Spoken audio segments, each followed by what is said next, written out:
जय हिंद दोस्तों, स्वागत है आप सभी का आपके अपने YouTube चैनल जैकपुर पे। तो आज के इस वीडियो में हम लोग क्लास 11 का ओरिजिनल क्वेश्चन पेपर लेकर आए हैं 2023 का। आप पूरी बात ध्यान से सुनिएगा।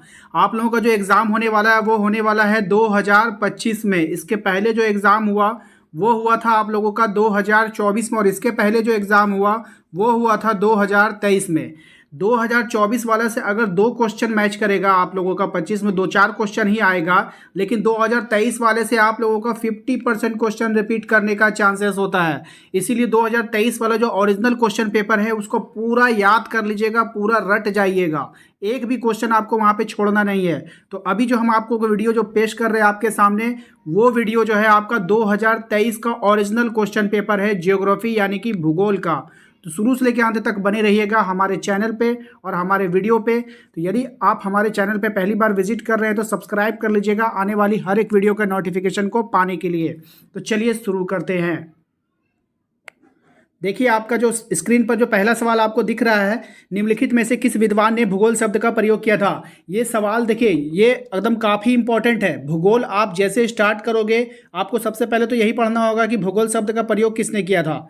तो ये जो किया था इरेटोस्थनीज ने किया था। ठीक इसी प्रकार हिस्ट्री में जब निकालते हो तो आपको वहाँ पर पहला क्वेश्चन देखने को मिलता है, इतिहास का पिता किसे कहा जाता है। तो जल्दी से सब लोग जो है कमेंट बॉक्स में कमेंट कर दीजिए कि इतिहास का पिता किसको कहते हैं। चलिए नेक्स्ट सवाल पे आते हैं। अगला सवाल है हमारा कि पृथ्वी की सतह पर कितना प्रतिशत भाग सागर से ढका हुआ है। यानी कि पृथ्वी की जो सतह है वह कितना प्रतिशत भाग जो होगा वो सागर से यानी कि समुद्र से ढका हुआ है। तो ये हो जाएगा 71% भाग जो है समुद्र से ढका हुआ है। भारत का कुल भौगोलिक क्षेत्रफल क्या है। तो भारत का कुल जो भौगोलिक क्षेत्रफल है वो 32,87,263 वर्ग किलोमीटर है। याद रखिएगा, काफ़ी अच्छा सवाल है। लेकिन अगर एग्जाम में अगर आपको आएगा तो हो सकता है इस तरह से भी दे दे, 32.87 कर देगा, बस इतना दे करके छोड़ देगा। तो इसका मतलब ये नहीं है कि आप भी आंसर छोड़ करके आ जाइएगा, ऐसा मत कीजिएगा, ठीक है। चलिए अगले सवाल पे आइए। अगला सवाल है हमारा कि निम्नलिखित में से कौन सा पर्वत भारत में युवा वलित पर्वत श्रृंखला का उदाहरण है। यानी उसको युवा पर्वत के नाम से भी जाना जाता है। तो हिमालय कौन हो जाएगा, हिमालय, ठीक है। और हिमालय का जो निर्माण हुआ है याद रखिएगा टेथिस सागर के निक्षेपण से हुआ है। टेथिस सागर, ठीक है, याद रखिएगा टेथिस सागर के। निम्नलिखित में से अरावली पर्वत की सबसे ऊंची चोटी कौन सी है। तो निम्नलिखित में से जो अरावली पर्वत की जो सबसे ऊंची चोटी है वो हो जाएगी आपका गुरु शिखर। याद रखिएगा, अरावली पर्वत की सबसे ऊंची चोटी गुरु शिखर, सबसे ऊंचा भाई, सबसे ऊंचा चोटी। चोटी कहाँ होता है भाई, सर पे होता है। चोटी कहाँ होता है, सर पे होता है। और किसका सर सबसे ऊंचा रहेगा, तो हमारे गुरु जी का सर जो है वो सबसे ऊंचा रहेगा। गुरु जी का सर कहाँ रहेगा, सबसे ऊंचा रहेगा। याद रखना है सभी को। अगला सवाल देखिए क्या है हमारा, कह रहा है बंगाल की खाड़ी में कौन सा द्वीप समूह स्थित है। तो बंगाल की खाड़ी में जो द्वीप समूह स्थित है वो अंडमान और निकोबार द्वीप समूह स्थित है। याद रखना है सभी को, मोस्ट इंपॉर्टेंट रहेगा आपके एग्जाम के लिए। नेक्स्ट है आपका, निम्नलिखित में से कौन सी नदी अमरकंटक से निकलती है। तो अमरकंटक से जो निकलने वाली नदी है वो है नर्मदा। कौन सी नदी निकलती है, तो नर्मदा नदी निकलती है, इसको याद रखना है। नेक्स्ट सवाल है हमारा, निम्नलिखित में से कौन सी नदी को बिहार का शोक कहा जाता है। मोस्ट इंपॉर्टेंट सवाल, कोसी नदी को, ठीक है भाई। अब जिसके कारण शोक होगा, जिसके कारण शोक होगा, जिसके कारण दुख होगा, तो हम लोग सब मिलकर उसको क्या करेंगे, कोसेंगे कि तुम्हारे कारण ही दुख हुआ है, तुम्हारे कारण ही तकलीफ आया है। तो कोसना से क्या हो जाएगा, कोसी नदी। कोसना से क्या हो जाएगा, कोसी नदी। अगला सवाल देखिए क्या हमारा, मृदा का सर्वाधिक व्यापक और सर्वाधिक उपजाऊ प्रकार कौन सा है। तो ये होगा इसका राइट आंसर आपका ऑप्शन नंबर ए, जलोढ़ मृदा। तो मृदा का जो सर्वाधिक व्यापक और सर्वाधिक उपजाऊ कौन सा हो जाएगा, तो जलोढ़ मृदा। जलोढ़ मृदा सर्वाधिक उपयुक्त माना जाता है। चलिए अगले सवाल पे आते हैं। अगला सवाल है हमारा क्वेश्चन नंबर 10 पे कि निम्नलिखित में से कौन सा देश क्षेत्रफल में भारत से बड़ा है। यानी वो कौन सा देश होगा जो क्षेत्रफल में भारत से बड़ा होगा, तो वो चीन होगा जो क्षेत्रफल में भारत से बड़ा है। पृथ्वी की सबसे ऊपरी परत कौन सी है। तो पृथ्वी की जो सबसे ऊपरी परत है वो है भूप्रपट्टी। याद रखिएगा ऑप्शन ए इसका राइट आंसर होगा। नेक्स्ट है आपका, भारतीय मरुस्थल को किस अन्य नाम से भी जाना जाता है। तो भारतीय मरुस्थल को थार मरुस्थल के नाम से भी जाना जाता है। नेक्स्ट है आपका, पृथ्वी पर जीवन निम्नलिखित में से लगभग कितने वर्ष पहले आरंभ हो गया था? तो ये जो हुआ था 3.8 बिलियन वर्ष पहले। ऑप्शन डी इसका राइट आंसर होगा। सभी सवाल बोर्ड में पूछा गया सवाल है, इसलिए ध्यान से पढ़िएगा। किस ग्रह को लाल ग्रह भी कहते हैं? तो किस ग्रह को कहते हैं? तो मंगल ग्रह को लाल ग्रह के नाम से भी जाना जाता है। ज्वारीय परिकल्पना किस विद्वान ने प्रस्तुत किया? तो ज्वारीय परिकल्पना को जो है प्रस्तुत किया था कौन से विद्वान ने? तो जेम्स और जेफरीज ने। किसने किया था? जेम्स और जेफरीज ने, याद रखिएगा। अगला सवाल है हमारा कि पृथ्वी का प्राकृतिक उपग्रह कौन है? तो पृथ्वी का प्राकृतिक उपग्रह एकमात्र चंद्रमा है, याद रखना है सभी को, मोस्ट इंपॉर्टेंट है ये सब। भूकंप के परिमाप को कैसे मापा जाता है? तो भूकंप के परिमाप को सिस्मोग्राफ यंत्र से मापा जाता है। एग्जाम में कभी कभी उल्टा पूछता है, सिस्मोग्राफ से क्या मापते हैं? तो भूकंप, है ना, इस तरह से भी होता है। नेक्स्ट, लेकिन अगर एग्जाम में ये भी पूछ ले भूकंप की तीव्रता किस में मापी जाती है? तो रिक्टर स्केल पर, याद रखिएगा, रिक्टर स्केल पर भूकंप की तीव्रता रिक्टर स्केल पर मापी जाती है। ये सब भी छोटा छोटा पॉइंट है, याद रखना है सभी को। पृथ्वी की आंतरिक परत का यानी कि क्रोट का निर्माण हुआ है। तो ये जो क्रोट का निर्माण हुआ है निकेल और लोहा के मिश्रण से हुआ है, ये याद रखना है सभी को। अगला सवाल है हमारा कि अल्फ्रेड वेगनर ने महाद्वीपीय प्रवाह का सिद्धांत कब प्रस्तुत किया था? तो ये जो सिद्धांत दिया था 1912 में दिया था। चलिए अगले सवाल पे आइए। अगला सवाल है हमारा कि विशाल सागरीय भाग को वेगनर द्वारा क्या नाम दिया गया है? तो विशाल सागरीय भाग को वेगनर के द्वारा पेंथालासा नाम दिया गया है। क्या दिया है? पेंथालासा। हिमालय पर्वत संबंधित है, हिमालय पर्वत संबंधित है टेथिस सागर से। अभी हमने बताया ना कि हिमालय पर्वत का निर्माण टेथिस सागर के निक्षेपण से हुआ है, तो ये हो गया टेथिस सागर से संबंधित है। अगले सवाल पे आइए। वायुमंडल में ऑक्सीजन की मात्रा कितनी है? वायुमंडल में ऑक्सीजन की जो मात्रा है बताइए वो कितना हो जाएगा? तो 21% ऐसे हम लोग नॉर्मली याद करते हैं, लेकिन अगर सही एग्जैक्ट बताना हो तो 20.95% यानी कि 0.5% कम 21 में। लेकिन अगर रैंडम अगर आप लोगे वहाँ पर अगर ऐसे रहेगा राउंड फिगर में तो आपको 21 ही देगा, ठीक है, तो ये याद रखिएगा।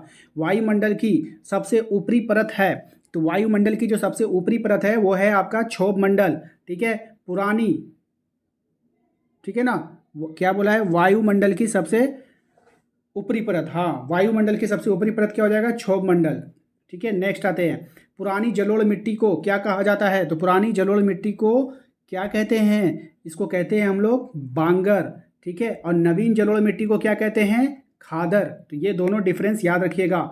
किस नदी को दक्षिणी की गंगा कहा जाता है? तो दक्षिण की जो गंगा कहते हैं हम लोग गोदावरी नदी को कहते हैं। ऑप्शन बी इसका यहाँ पे राइट आंसर हो जाएगा। नेक्स्ट है आपका गंगा नदी का उद्गम स्थल आपको बताना है। तो गंगा नदी का जो उद्गम स्थल है वो कहाँ है बताइए? तो इसका राइट आंसर हो जाएगा गंगोत्री। गंगा कहाँ से निकलती है?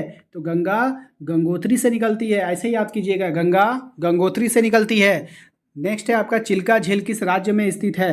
तो चिल्का झील जो है वो उड़ीसा राज्य में स्थित है। चिल्का, चिल्का से चील, चिल्का से चील, चिल्का से याद कर लीजिए चील। और चील क्या करता है? उड़ता है। चील क्या करता है? उड़ता है। उड़ना से क्या हो जाएगा? उड़ीसा। उड़ना से क्या हो जाएगा? उड़ीसा। चलिए, प्रायद्वीपीय पठार की ऊंचाई, प्रायद्वीपीय पठार की ऊंचाई क्या हो जाएगा? 600 से 900 मीटर। ऑप्शन ए हमारा राइट आंसर होगा। नेक्स्ट है आपका विश्व की सर्वोच्च चोटी निम्नलिखित में से कौन सी है? विश्व की सर्वोच्च चोटी निम्नलिखित में से कौन सी हो जाएगा? तो माउंट एवरेस्ट। विश्व की सर्वोच्च चोटी कौन सी हो जाएगा? माउंट एवरेस्ट, ठीक है।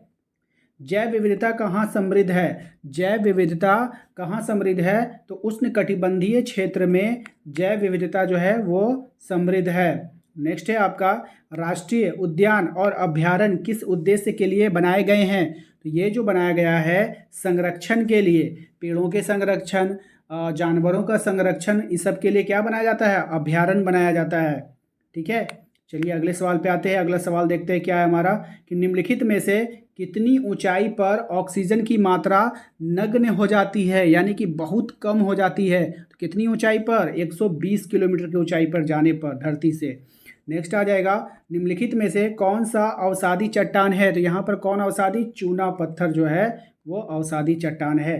कौन सी भूकंपीय तरंगे तरल पदार्थों से होकर नहीं गुजरती? तो कौन सी भूकंप तरंगे? द्वितीय तरंगे जो होती है वो नहीं गुजर पाती है। हमारे सौर मंडल का सबसे बड़ा ग्रह कौन सा है? तो हमारे सौर मंडल में सबसे बड़ा ग्रह बृहस्पति है। सबसे बड़ा ग्रह क्या है? बृहस्पति है। और आप लोग कमेंट बॉक्स में जल्दी सा टाइप करके हमें बता दीजिए कि नीला ग्रह किसको कहते हैं? नीला ग्रह किसको कहते हैं? जल्दी सा कमेंट बॉक्स में टाइप कीजिए। नेक्स्ट है आपका, गर्मियों में उत्तरी मैदान में बहने वाली हवा को क्या कहा जाता है? तो ये जो कहा जाता है ना, इसको हम लोग लू कहते हैं। क्या कहते हैं? लू कहते हैं। जो गर्मियों में उत्तरी मैदान में जो गर्म हवा चलती है उसको लू कहा जाता है। शाम का तारा, शाम का तारा किसको कहा जाता है? शाम का तारा किसको कहते हैं? तो शुक्र ग्रह को कहते हैं। याद रखिएगा, भोर और शाम, भोर है ना, भोर, भोर किसको बोलता है? सुबह को। भोर और शाम है ना, भोर और शाम का तारा भी शुक्र को ही कहते हैं। ठीक है, चलिए अगले सवाल पे आते हैं। अगला सवाल है हमारा, भारत के अधिकांश भाग में निम्नलिखित में से किन महीनों में वर्षा होती है? तो भारत के अधिकांश भाग में जून से सितंबर के महीने में अधिकांश वर्षा होती है। अगला सवाल है हमारा कि निम्नलिखित में से कि निम्नलिखित प्रकार में बादलों में से आकाश में सबसे ऊंचा बादल कौन सा है? मोस्ट इंपॉर्टेंट सवाल, पक्षाब। कौन सा बादल? पक्षाब बादल जो है वो सबसे ऊंचा है। सर्वाधिक तापमान कब अंकित किया जाता है? यानी सबसे अधिक तापमान टेम्परेचर कब अंकित हो सकता है? तो अपराह्न 2 बजे, यानी कि अपराह्न मतलब क्या होता है? पूर्वाह्न, अपराह्न। अपराह्न मतलब 12 बजे के बाद वाला, दोपहर के बाद वाला समय अपराह्न हो जाता है। यानी 2 बजे दोपहर में जो है आप जो है तापमान अधिक अंकित कर सकते हैं। तो आशा करते हैं आप लोगों को आज का ये वीडियो पसंद आया होगा। हमारे वीडियो को सपोर्ट किया था अंकुश ने हजारीबाग से, अर्चना ने पलामू से, मोइन ने बोकारो से, मोनू ने साहेबगंज से, कबीर ने गोड्डा से, रूही ने दुमका से और अजय ने रांची से।